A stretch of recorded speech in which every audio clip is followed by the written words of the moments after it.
KX65, fresh rebuild, top and bottom. It's a wrench rabbit kit.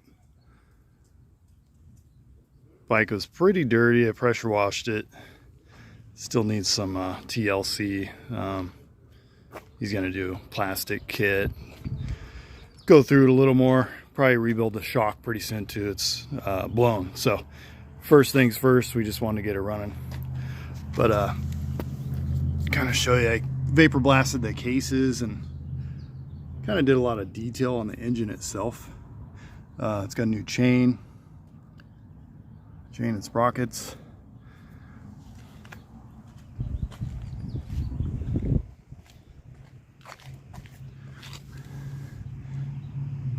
Thing rips pretty good.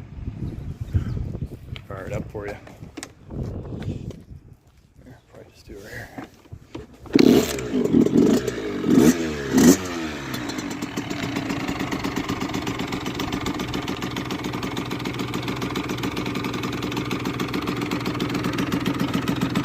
I was just riding it, so it's already warm.